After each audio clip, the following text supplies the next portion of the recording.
각자의 자리에서 좌우 앞뒤편과 인사하실 때 우리는 예수의 이름으로 승리자입니다. 시작.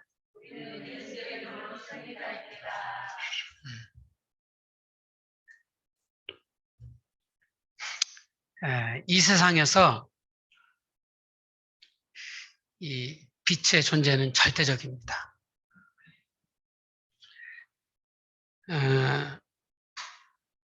빛이 없다고 한번 생각해 보세요.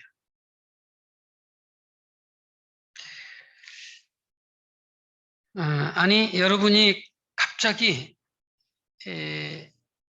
눈이 어두워서 앞을 보지 못한다고 생각해 보세요. 어떻게 살아야 할까요? 삶의 질은 비교할 수 없이 떨어질 겁니다. 앞이 안 보이는 것도 그런데 아예 빛이 없다고 생각해 봐요. 앞이 안 보이는 것과 빛이 아예 없는 것은 근본적으로 다릅니다. 앞이 안 보이는 것이나 빛이 없는 것이나 같은 거 아니냐고 말할 수 있을런지는 모르겠으나 빛이 아예 없으면 생존 자체가 불가능합니다. 생물의 생장하려면요, 반드시 빛에 있어야 한다는 것은 우리가 모두가 알고 있는 지식입니다. 이 세상에서 빛이 존재하는 것이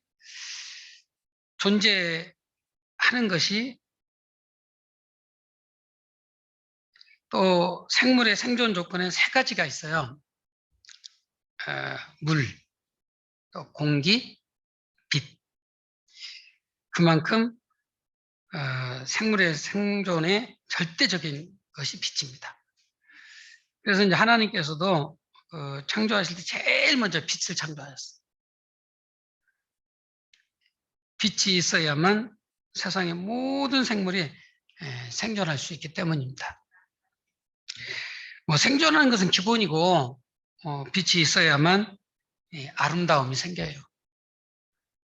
빛이 있어야만 행복해지고 빛이 있어야만 느낌이 생기고 또 창작이 가능한 겁니다. 이렇게 빛이 없으면 한 개인의 삶도 불편하겠습니다만 세상 빛 자체가 없으면 존재 자체가 불가능해. 그런데 성경은 하나님은 빛이시라. 하나님 없이 인간은 존재할 수 없다는 거예요. 빛 없이는 어떤 생물도 존재할 수 없듯이 인간은 하나님 없이는 생존할 수 없다는 거예요. 그래서 오늘 본문 1절에서도 한번 보실래요? 1절 자막 한번 봐주세요. 태초부터 있는 생명의 말씀에 관하여 라고 하면서 생명에 대한 말씀으로 시작하고 있습니다. 이게 생명을 빛으로부터 나온다는 말씀이에요. 그래서 요한복음 12장 46절 한번 같이 보시겠습니다.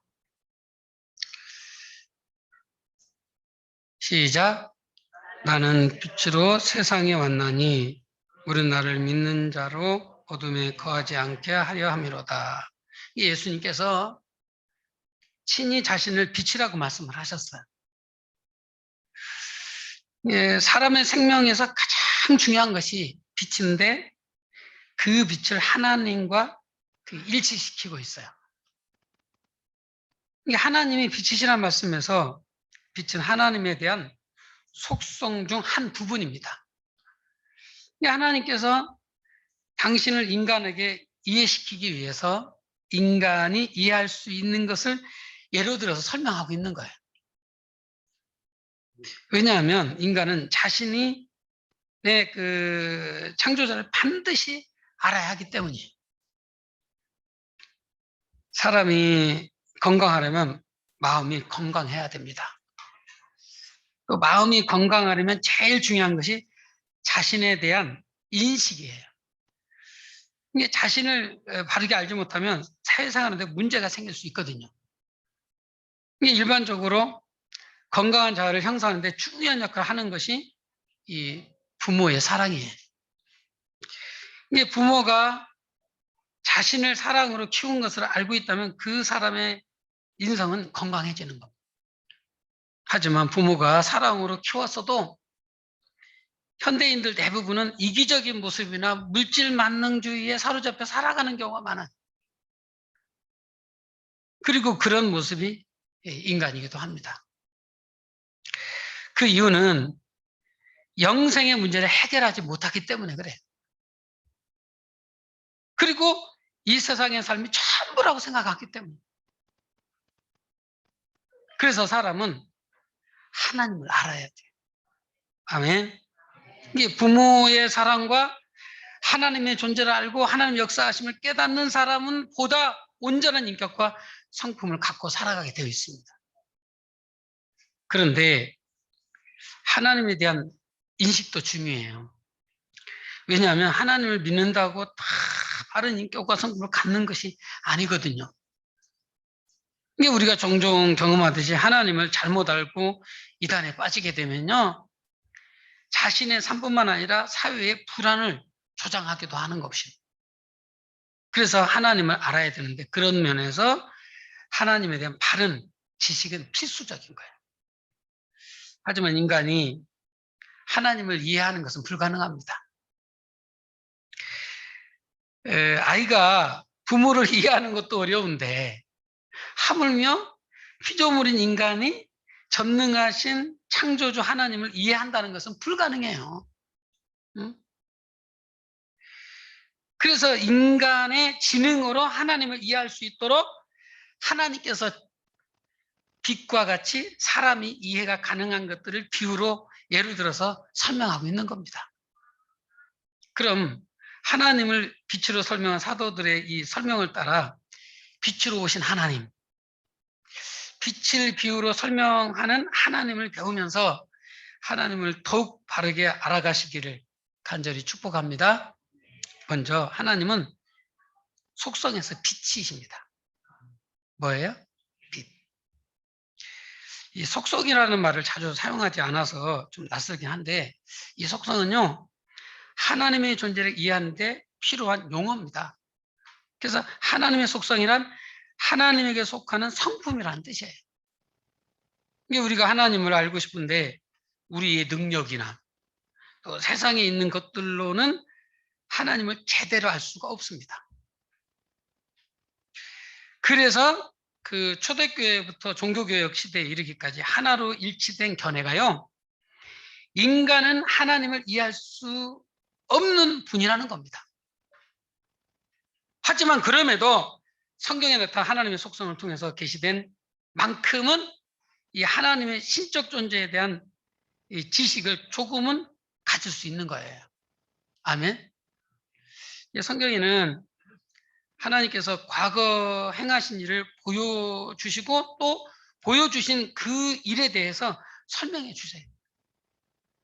따라서 하나님을 알고 싶은 우리는 하나님께서 과거에 행하신 일에서, 즉 성경에 계시된 한도 내에서 우리는 하나님을 알 수가 있습니다.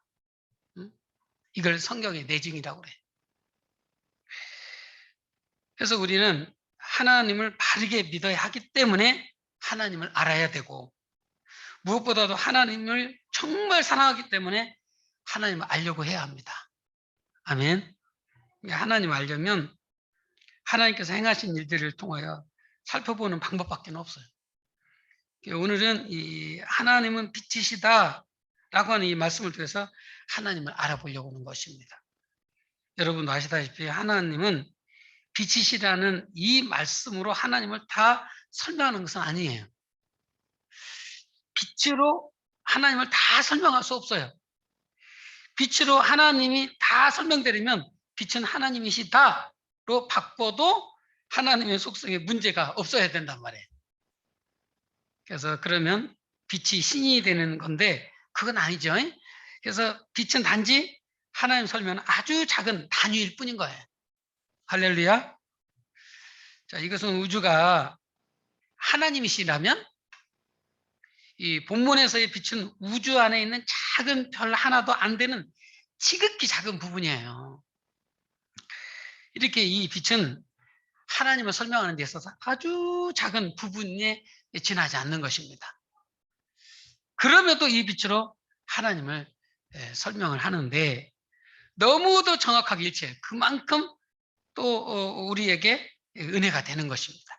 그럼 하나님 빛이라고 할 때 어떤 면에서 하나님과 빛이 일치하는 거예요? 자, 빛이 상징하는 것은 많습니다. 어둠이 무식을 상징한다면 빛은 지식을 상징합니다. 또 기쁨과 순결함과 평온을 상징하고 아름다움을 상징하고 뭐 등등 같은 빛은 많은 것을 상징하고 있습니다. 그 중에서 빛이 상징하는 것 중에 가장 탁월한 것이 빛은 투명하고 폭로적이라는 거예요. 시작. 투명하고 폭로적이다. 따라서 하나님은 빛이시라고 했을 때 가장 하나님 속성에 잘 어울리는 것인 빛은 투명하고 폭로적이라는. 이게 폭로적이라는 것이요, 감추어져 있던 것들을 드러낸다는 의미거든요. 그래서 하나님 앞에 여러분들 자신을 감출 수 있습니까? 제가 하나님 앞에 기도를 해요. 하나님, 제가 74억 그 이상의 인생들을 다 속일 수 있지만 하나님 못 속입니다. 그렇죠? 빛 앞에는 절대로 감춰지지 않아요. 감추려고 해도 감춰지지 않습니다. 그래서 폭로적이라는 말이에요. 아주 작은 먼지까지 다 보이거든요.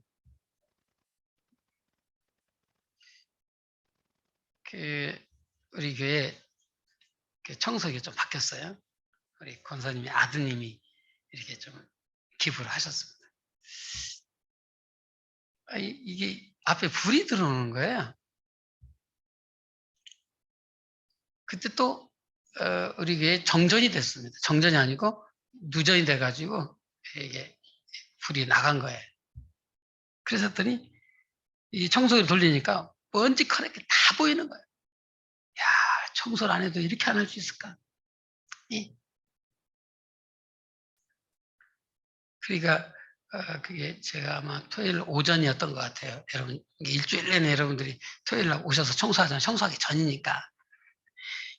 딱 켜고 하니까 그냥 이게 환하게 비춰지면서 먼지고 뭐고 다 빨아들이만요. 응?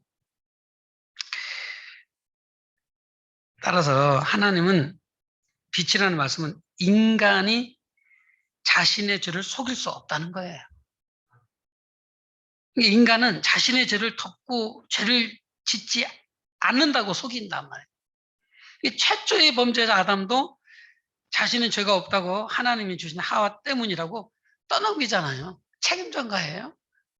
최초의 살인자 가인도 아벨을 죽인 죄를 자백하기를 원하는 하나님께 내가 알지 못하나이다. 내가 내 아우를 지키는 자인가 하면서 오리발을 내밀었습니다. 창세기 4장 9절 한번 보실래요? 시작. 여호와께서 가인에게 이르시되 내 아우 아벨이 어디 있느냐? 그가 이르되 내가 알지 못하나이다. 내가 나를 지키는 자니. 여러분, 하나님 못 속여요. 또 8절 보세요. 8절. 8절도 같은 맥락인데요. 시작. 만일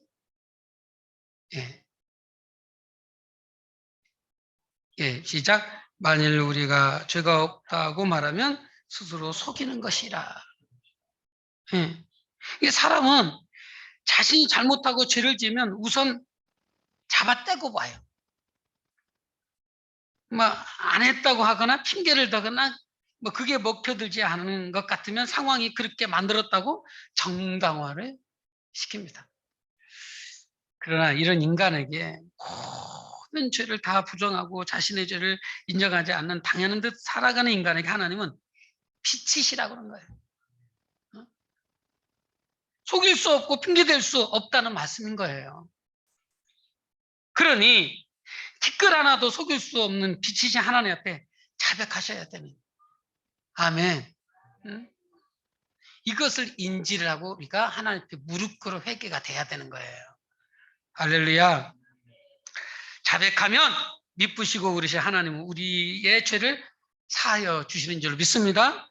또한 우리의 모든 불의에서 깨끗하게 해주신다는 거예요. 그렇다면 자백해야 합니다.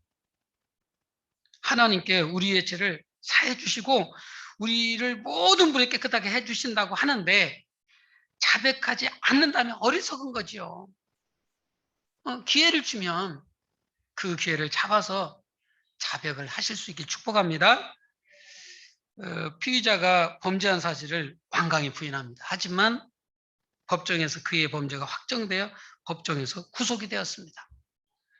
그런데 법정에서 당신이 지은 죄를 그대로 인정하면 모든 죄를 사해 주겠다고 하면 자신의 죄를 자백하면 되는 거예요.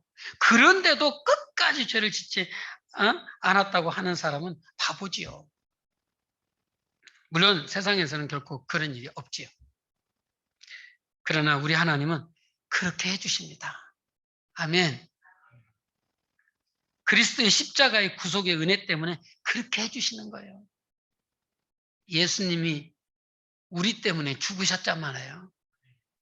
예수님이 그 죽음 때문에 예수님의 핏값으로 그렇게 하나님이 인정해 주시는 거예요. 할렐루야.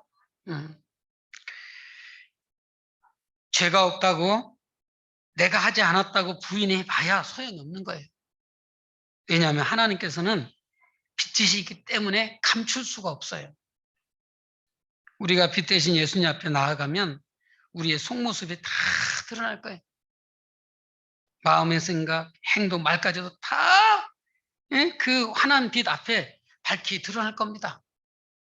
그래서 사람들은 자기의 어둠이 드러나는 것이 싫어서 빛이신 예수님께는 나오지 못하는 사람들이 허다해요. 응?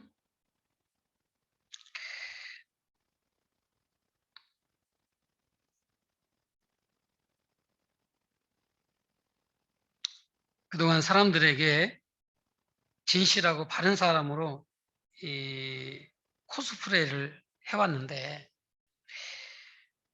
이 빛이신 하나님 앞에 나오면 자신의 본 모습이 드러날게 해서 하나님 앞에 서지 못하는 사람도 있습니다.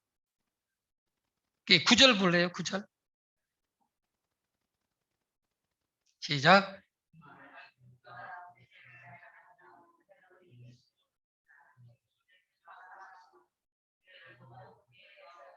이게 자신의 죄를 자백하면 우리 죄를 사하시며 우리를 모든 불의에서 깨끗하게 하실 것이다 했습니다. 그러면 그동안 선한 모습, 바른 사람의 캐릭터가 말 그대로 캐릭터일 뿐 본래는 악한 자라는 것이 드러나신 것 때문에 자신의 죄를 자백하지 못한다는 거예요. 지금 이 세상에는 불신자와 신자의 차이를 겉모습만 보고는 구분하기 쉽지는 않습니다. 아직 드러나지 않기 때문에. 그러나 그리스도께서 오실 때 그분 앞에 서게 되면 불신자와 신자의 차이가 분명하게 드러납니다. 조금도 사실 이 코로나19 팬데믹 시대에 좀 알 것 같지 않아요? 100%는 아니지만 이 세상에서 오른손이 하는 것을 왼손이 모르게 섬기고 충성했던 분들이 그날에는 다 드러납니다. 할렐루야.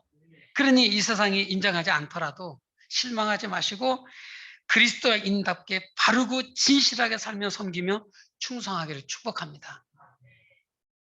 둘째, 하나님은 우리와의 관계에서 빛이십니다. 전혀 관계없는 두 분이 서로 관계를 맺으려면 뭔가 연결점이 있어야 되잖아요.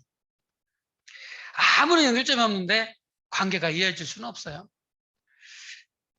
한 번도 만나본 적이 없는 남녀가 만난 자리에서 상대가 마음에 들어 뭐 성격이나 뭐 혈액형이나 뭐 고향이나 학벌이나 뭐든지 조금이라도 비슷한 것이 있으면 그것을 크게 부풀려서 의미를 부여하잖아요.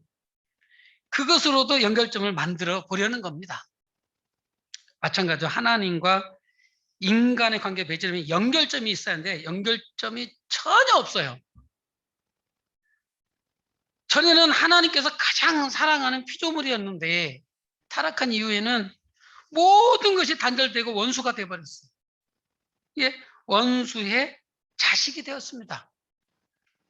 그런데 하나님께서 이 그리스도의 십자가의 희생으로 인간의 죄를 사해 주셔서 빛의 자녀가 되게 해 주셨습니다. 로마서 5장 10절 봅니다. 시작.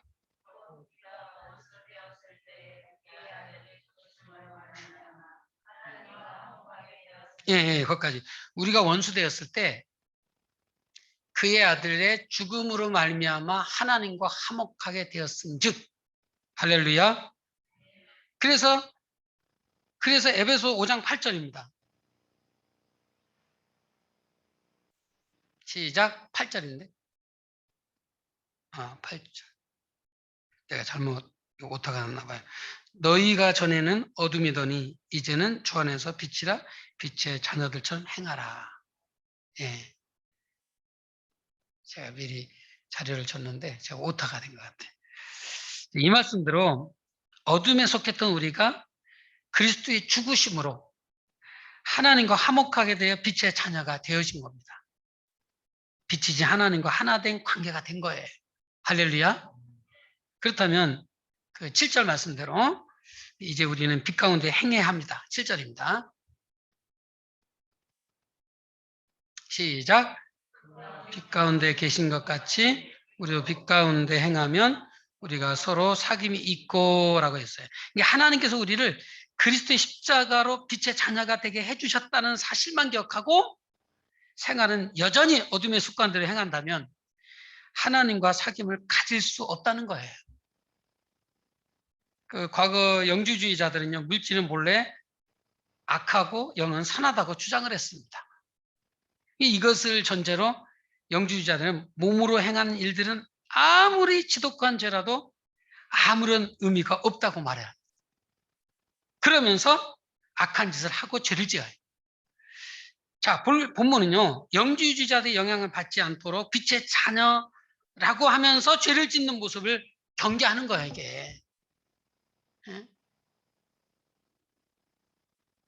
그런데 이런 모습은 지금도 있다는 것이에요. 교회에 나오고 구원받았다고 하면서도 죄를 짓는 것은 연약한 인간에게 어쩔 수 없다는 모습이에요. 그래서 우리는 부족한 이런 모습들을 주님 앞에 내놓고 회개하고 긍휼을 구해야 될 줄로 믿습니다.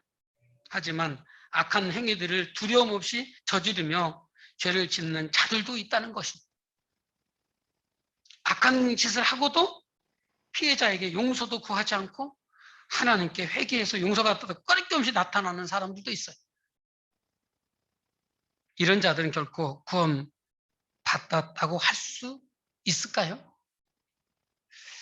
여러분, 구원의 확신은 하나님과의 관계에 있어요. 아멘. 하나님과 관계가 맺어진 사람은 빛 가운데 행하게 되어 있어요. 더 정확하게 말하면 하나님 말씀대로 살기 위해서 몸부림치는 거예요. 아멘. 몸부림치는 거예요. 이런 사람은 하나님과 사귐이 되는 겁니다.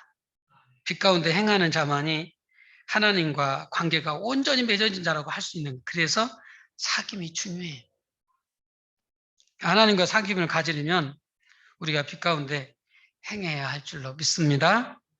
자, 우리 5절 말씀대로 그 어둠이 조금도 없으신 주님과 사귀려면요, 이전의 어둠의 습관을 모두 버리고 빛 가운데서 행해야 돼. 여러분, 더 이상 과거에 매이지 않기를 축복합니다. 과거에 매인다는 것은 하나님이 기뻐하지 않는 것을 말하는 거예요. 기뻐하지 않는 것을 지금도 계속해서 반복해서 한다고 하면 이 지금 어둠 가운데 놓여져 있는 거잖아. 그러니 성도라면 어둠에 속한 옛 습관을 버리고 빛의 자녀처럼 행하시길 축복합니다. 그러면 빛의 자녀처럼 살면 실수하고 잘못하는 일들은 7절 합시다. 7절. 7절 이게 하이라이트인데 7절입니다. 시작.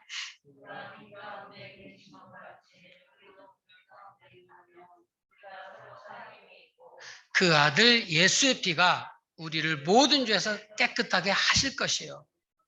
그 아들 예수의 피가 우리를 모든 죄에서 깨끗하게 하실 것이요. 아멘.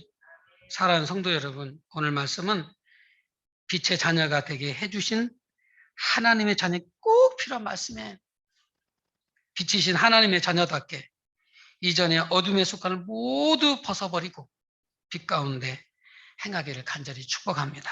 그리고 빛으로 오신 그리스도와 매일 매 순간 사귐을 가졌으면 좋겠어요. 응? 마지막으로 우리가 보고 들은 바를 너에게 전함은이라고 하죠. 이 어둠의 자식에서 빛의 자녀 같은 성도는 생명에 비친 그리스도를 전해야 되는 거예요. 할렐루야. 이게 이 땅에서 이 지상에서 우리의 마지막 미션이 뭐냐? 예수님을 전하는 거예요. 예수님을 전하는 거다. 시작. 제가 또 말씀을 드려요. 이제는 한국에서의 복음 증거가 참 어렵습니다.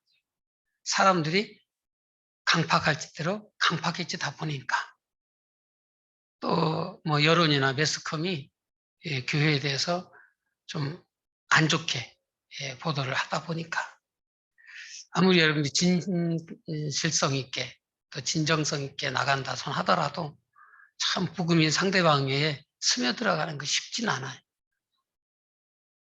물론 우리가 포기하면 안 되겠죠. 끝까지 그렇다 하더라도 그리스도의 복음으로 다가가야 할 줄로 믿습니다. 하지만 우리가 이 지구상에 얼마나 많은 영혼들이 있습니까? 복음이 열려져 있는 그곳으로 우리 모두는 때가 되면 다 나가서 복음의 증인된 삶을 살아야 될 줄로 믿습니다. 예, 우리 교회의 마지막 종착점이기도 합니다. 할렐루야. 제가 다녀오고 이번에 또 사모님이 다녀옵니다. 그러고 난 다음에는 여러분 모두가 다 할 수만 있다면 열방에 오시든지 열방에 계시든지 해서 복음의 산 증인으로 하나님을 기쁘게 해드릴 수 있기를 간절히 축복합니다. 하나님 감사합니다. 하나님은 빛이시라 했습니다. 더 이상 하나님 앞에 우리를 숨길 수 없습니다. 숨긴다고 숨겨지지 않습니다. 주님, 우리의 죄악을 용서하시고 빛 대신 주님과 예수 그리스도로 인하여서 온전한 사귐을 갖게 해 주옵소서. 감사하옵고 예수님 이름으로 기도하옵나이다. 아멘. 찬송가 68장 부르시면서